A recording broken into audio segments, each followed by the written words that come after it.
And by ambidexterity, we kind of think of this as being at the intersection of innovation and change. And it's an approach to working with firms to help them manage, incumbent firms, how they can make successful transformations at points of disruption, how they can sort of beat the odds, if you will, and avoid the fate of firms that we know have suffered, like Nokia or Blockbuster or whomever. Do as large firms is do explore and exploit simultaneously, because you've got to be as concerned for your core business, your established franchise, and the revenues and the profits and the margins and everything, and you've got to be concerned with how you explore into the future.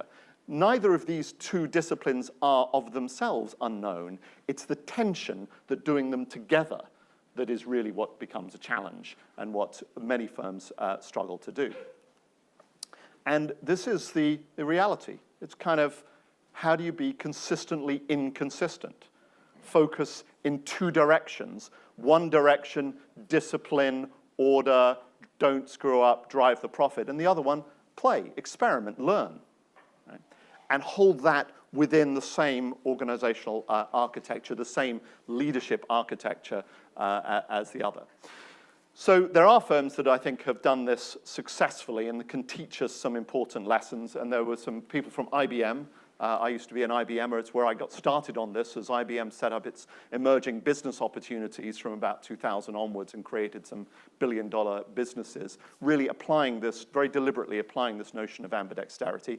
I think you had Julie Larson-Green here yesterday, and Julie there running Microsoft Office Desktop, while with a peer simultaneously, Rajesh Jha, then a peer, running Microsoft on the cloud.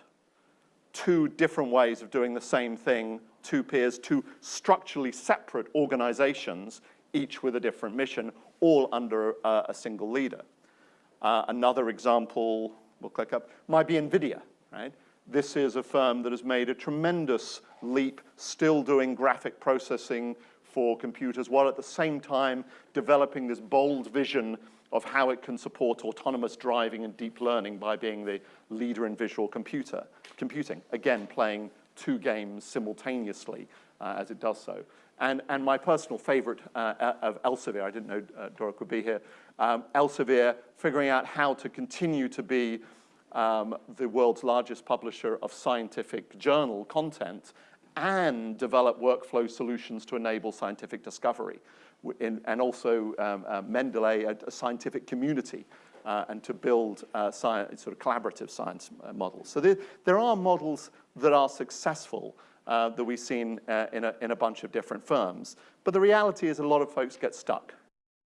So what do you do about this? Well, what we found through Michael's research and our application of this in a bunch of different firms, that there's really sort of 6 different capabilities for ambidexterity which you're looking to develop. And I'm going to just buzz through them very quickly. And my hope is in our breakout, we'll be able to unpack these a little bit more and get your experience as to how you see some of these problems. And I hope to learn from you if possible. So the first set are really to do with your sort of formal processes of innovation. You've got to discover, you've got to ideate, if you will, in new areas. You've then got to experiment and incubate new business, and then you've got to scale them, be that in a network sense or in a traditional sense. So there are these sort of formal innovation capabilities which we can talk about. But most of the action in ambidexterity actually sits in the next set of parallel capabilities. Firstly, have you got an ambition that is equal to the opportunity that you're seeking to explore? Amusingly, in the program, my session has my title, and then it says I'm going to talk about artificial intelligence. By now you figured out that I'm not. But it called to mind a client that I'm working with where it's an artificial intelligence unit of a large European bank. And the woman who runs it has been told, just find the least disruptive application of AI, please. Right? Their ambition is not equal, right, to the scale of the opportunity. Right? So setting this ambition at a level that actually permits the right kind of exploration is pretty important. So too is this notion of learning. And it couples very tightly with experimentation. And what we've learned is that really this whole notion of experimentation is a strongly cultural attribute of a firm, that many firms that have become successful have not learned to test their hypotheses about business with data and then to iterate based on those data. Right? What they tend to do is say, hey, if the opportunity is big enough, let's go spend a lot of money on it. Right? It's a very different philosophy, because I'm a serious businessman, I'm going to spend money on this. As opposed to, hey, I want to spend little bits of money and I want to learn. And so most of the stories of failed innovation that we find ourselves, failed ambidexterity that we find ourselves going into, tends to be where there is this gap in terms of the ability to learn. And that gap is represented in the social system, right, with a bunch of leaders who have built their careers around the assumptions and practices of the past business model. And so unless you are figuring out how to attack the social system simultaneously with the innovation, then you're going to find we see our firms struggle to be able to deal with that.